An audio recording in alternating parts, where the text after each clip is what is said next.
Hello everyone, कैसे हैं आप सब। आज हम देखने वाले हैं जैक स्नाइडर्स जस्टिस लीग। तो कहानी शुरू होती है बैटमैन वर्सेस सुपरमैन फिल्म के फाइनल बैटल से, जहां हमने देखा था कि डूम्सडे ने सुपरमैन के सीने पर एक जानलेवा हमला किया था, जिससे सुपरमैन के मुंह से एक बहुत जोर की चीख निकली थी, जिसकी गूंज पूरी दुनिया में फैल गई। और इसी गूंज की वजह से सारे मदर बॉक्सेस भी एक्टिवेट हो गए। मदर बॉक्स एक बहुत ही पावरफुल एलियन टेक्नोलॉजी होती है, जिससे किसी भी चीज को या तो बनाया भी जा सकता है या तो बिगाड़ा भी जा सकता है। और ये टोटल 3 होते हैं, जिनको अपोकलिप्स ग्रह में रहने वाला एक पावरफुल एलियन डार्क साइड ने बनाया था। डार्क साइड अलग अलग ग्रहों पर कब्जा करके उन्हें मदर बॉक्सेस की मदद से एक नरक जैसी जगह बना दिया करता था। एक्चुअली वो हजारों साल पहले अपनी पैराडीमंस की आर्मी के साथ धरती पर आया था और उन तीनों मदर बॉक्स को एकजुट करके धरती को भी नरक में बदलने वाला था। लेकिन कई सारे अलग अलग देवताओं और योद्धाओं ने मिलकर उसका सामना किया और उसे डिफीट करके वहां से भगा दिया। लेकिन उसके तीनों मदर बॉक्स धरती पर ही छूट गए। अब इन तीनों को एक साथ रखना खतरे से खाली नहीं था, इसलिए एक की जिम्मेदारी अमेज़न्स को सौंपा गया, दूसरे के एटलांटियंस को और तीसरे के इंसानों को। पर अब प्रेजेंट टाइम में सुपरमैन की उस चीख की वजह से ये तीनों मदर बॉक्सेस वापस से एक्टिवेट हो चुके हैं, यानी अब डार्क साइड इनको बहुत आसानी से ढूंढ सकता है। फिर आगे हम देखते हैं कि थेमिस ग्रह में रखा गया एक मदर बॉक्स के एक्टिवेट हो जाने की वजह से वहाँ एक पोर्टल के थ्रू स्टेपनवुल्फ पहुंच जाता है उसको हासिल करने। स्टेपनवुल्फ डार्क साइड का सर्वेंट होता है। दरअसल उसने बहुत पहले डार्क साइड के साथ धोखेबाजी की थी, जिससे डार्क साइड ने उसको अपने ग्रह से निकाल दिया था। और अब स्टेपनवुल्फ को तब तक माफी नहीं मिलने वाली थी जब तक कि वो 50,000 प्लैनेट्स को जीतकर डार्क साइड को नहीं सौंप देता। अब यहाँ हम देखते हैं कि सारे अमेज़न्स मिलकर उस मदर बॉक्स को लेकर भागने लगते हैं और स्टेपनवुल्फ भी सबको मारते हुए उनके पीछे पड़ जाता है। वो सब बहुत कोशिश करते हैं मदर बॉक्स को बचाने की, लेकिन फाइनली स्टेपनवुल्फ उसको हासिल कर ही लेता है और पोर्टल के थ्रू वहाँ से भाग निकलता है। फिर सीन शिफ्ट होती है मेट्रोपोलिस सिटी में, जहाँ कुछ गुंडे एक बिल्डिंग पर कब्जा करके वहाँ बॉम्ब ब्लास्ट करने वाले थे। पर तभी वहाँ पहुँच जाती है डायना यानी वंडर वुमन और एक एक करके उन सभी को बहुत बुरी तरह से पीटने लगती है। फिर वो उस बॉम्ब को लेकर बिल्डिंग से बाहर फेंक देती है, जिससे सबकी जान बच जाती है।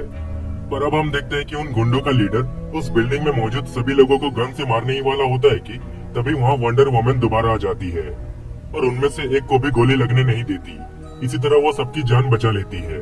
अब सीन दोबारा थेमिस ग्रह पर आती है, जहाँ क्वीन हिप्पोलिटा एक जलता तीर को बहुत जोर से अमेज़न के मंदिर पर शूट करती है, ताकि वो वंडर वुमन को ये खबर दे सके कि बहुत जल्द धरती पर हमला होने वाला है।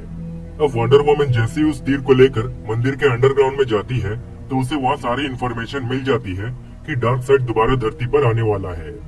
जिसके बाद वो सीधा ब्रूस वेन यानी बैटमैन के पास चली जाती है इस बारे में बताने। लेकिन ब्रूस को सुपरमैन के मरने के बाद से ही इस खतरे का अंदेशा हो गया था, इसलिए वो पहले से ही एक सुपर हीरो की टीम तैयार करने में लगा हुआ था। अब वंडर वुमन भी उसके साथ मिलकर दूसरे हीरोज को ढूंढना शुरू कर देती है। ब्रूस सबसे पहले किसी तरह आर्थर करी यानी एक्वामैन का पता करके उसके पास जाता है, लेकिन एक्वामैन उसकी टीम को ज्वाइन करने से मना कर देता है। वही वंडर वुमन विक्टर स्टोन यानी साइबोर्ग से मिलती है, लेकिन वो भी टीम ज्वाइन नहीं करता। फिर ब्रूस बैरी एलन यानी फ्लैश के पास जाता है और फ्लैश तुरंत टीम में ज्वाइन होने के लिए मान जाता है, क्योंकि वो खुद को बहुत अकेला फील करता था और उसे दोस्तों की बहुत जरूरत थी।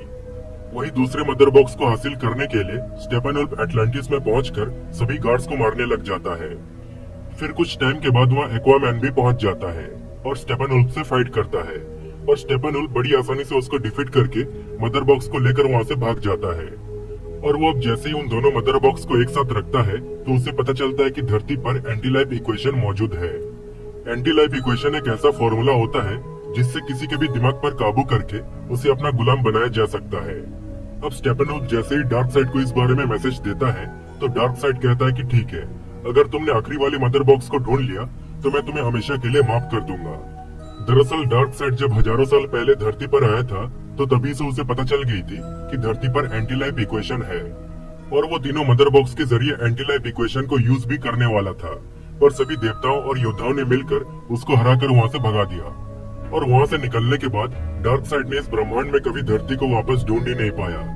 और अब जैसे कि स्टेपनवुल्फ ने इसको वापस से ढूंढ लिया है, इसलिए तीनों मदर बॉक्स को पाने के बाद डार्क साइड यहाँ धरती पर दोबारा आकर एंटी लाइफ इक्वेशन को यूज करेगा और स्टेपनवुल्फ को भी उसकी गलती के लिए माफ कर देगा। अब हम देखते हैं कि जो आखिरी मदर बॉक्स था वो सही से एक्टिवेट ना हो पाने की वजह से स्टेपेनवोल्फ स्टार लैब्स के कुछ वर्कर्स को अगवा कर लेता है, क्योंकि वो सब कभी मदर बॉक्स के आसपास मौजूद थे और उनसे उसकी स्मेल भी आ रही थी। इसलिए अब स्टेपेनवोल्फ उन सबसे मदर बॉक्स के बारे में पूछने लगता है, और इन्हीं लोगों में साइलर स्टोन भी शामिल थे, जो कि विक्टर स्टोन यानी साइबोर्ग के डैड है। वही जब बैटमैन को पता चलता है कि स्टेपेनवोल्फ ने उन वर्कर्स को किडनैप कर लिया है, इसलिए वो वंडर वुमन और फ्लैश के साथ उनको ढूंढना शुरू कर देता है। अब साइबोर्ग भी उनकी टीम को ज्वाइन कर लेता है, क्योंकि उसे अपने डैड को बचाना था, और वो तीसरा मदर बॉक्स और किसी के पास नहीं बल्कि खुद साइबोर्ग के पास था। फिर ये सब उस अंडरग्राउंड टनल में पहुंच जाते हैं जहां स्टेपेनवोल्फ ने उन वर्कर्स को कैद कर रखा था।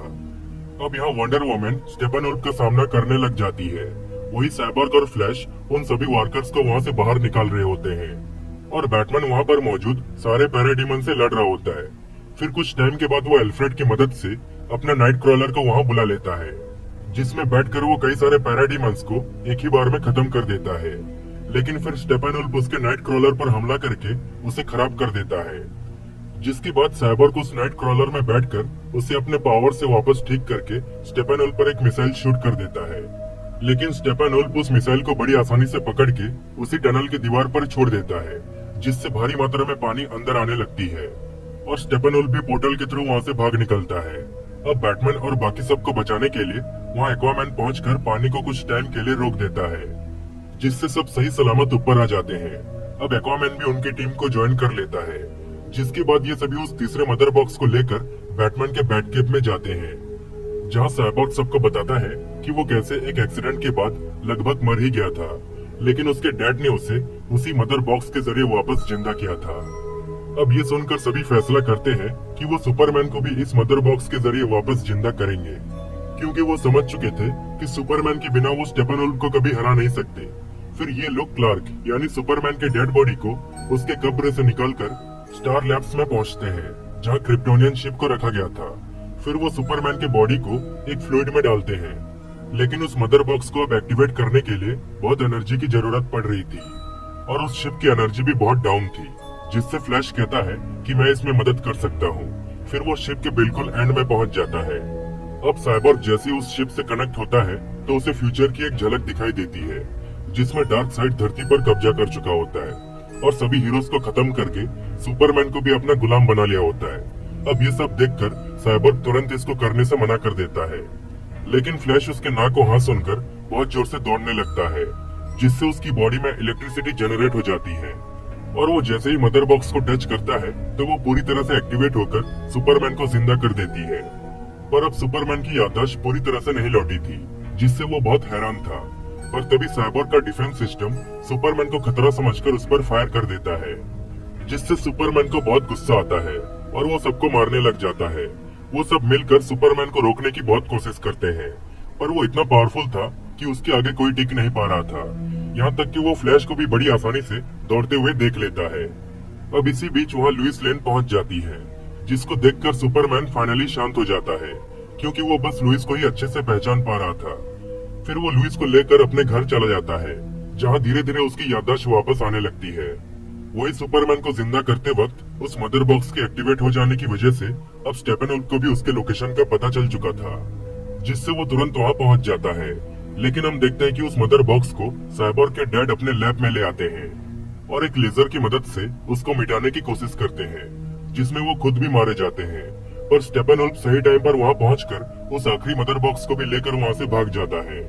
पर अब यहाँ साइबोर्ग को समझ आता है कि एक्चुअली उसके डैड उस मदर बॉक्स को मिटा नहीं रहे थे, बल्कि उसको एक्सट्रीम हीट कर रहे थे, ताकि अगर स्टेपेनवोल्फ उसको लेकर दुनिया के किसी भी कोने में पहुंच जाए तो उसकी एक्सट्रीम हीट की वजह से उसको ट्रैक किया जा सके। वही स्टेपेनवोल्फ एक वीरान शहर में उन तीनों मदर बॉक्स को एकजुट करके धरती को नरक में बदलने का प्रोसेस स्टार्ट कर चुका होता है।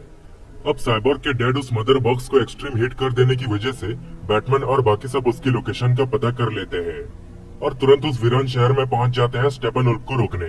दूसरी तरफ सुपरमैन को अब सब कुछ याद आ चुका था, जिसके बाद वो उस क्रिप्टोनियन शिप में जाकर एक ब्लैक कलर का सूट पहनता है, क्योंकि वो पहले के मुकाबले अभी थोड़ा वीक था और उसे इस जंग के लिए बहुत पावर की जरूरत थी।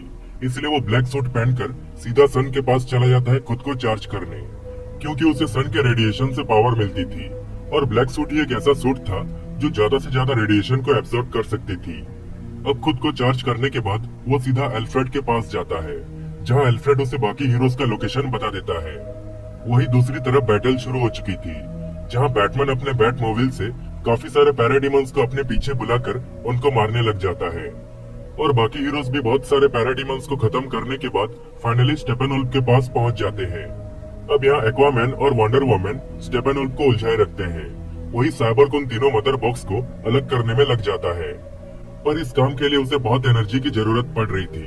इसलिए फ्लैश उसको सही टाइम पर एनर्जी देने के लिए पूरे शहर में बहुत तेज भागकर खुद को सुपर चार्ज करने में लग जाता है। वही स्टेपेनवोल्फ उन सब पर अकेले ही भारी पड़ रहा होता है और वो साइबोर्ग को मारने ही वाला होता है कि तभी वहाँ सुपरमैन पहुंच जाता है और स्टेपेनवोल्फ को मार मार कर उसकी बहुत बुरी हालत कर देता है।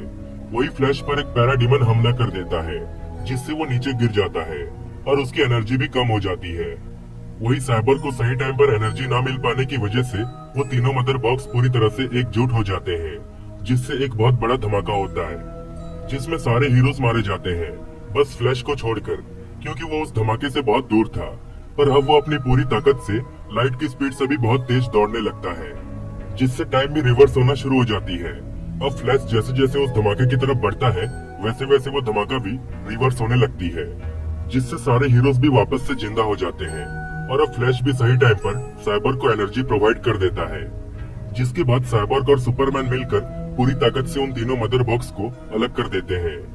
पर जब वो मदर बॉक्सेस कुछ टाइम के लिए आपस में जुड़ गए थे, तो उसी टाइम वहाँ एक पोर्टल भी खुल गया था, जिसके उस पार डार्क साइड खड़ा हुआ था और तीनों मदर बॉक्स के पूरी तरह से जुड़ने के बाद वो यहाँ धरती पर आने वाला था। अब हम देखते हैं कि सुपरमैन स्टेपेनवोल्फ को उस पोर्टल की तरफ एक बहुत जोर का पंच मारता है, जिसके बाद वंडर वुमन अपने स्वॉर्ड से उसका गला काट देती है। स्टेपेनवोल्फ की बॉडी जैसे ही पोर्टल के उस पार पहुंचती है, तो वो पोर्टल भी बंद हो जाता है।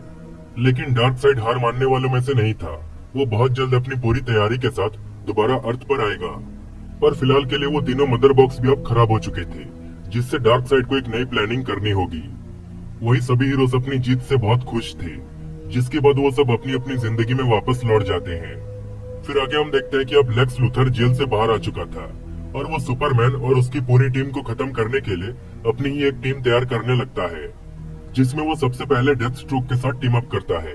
फिर आगे के सीन में ब्रूस को एक बहुत भयानक सपना आता है, जिसमें डार्क साइड पूरी दुनिया पर कब्जा कर लिया था और सुपरमैन भी एक इविल बन चुका था।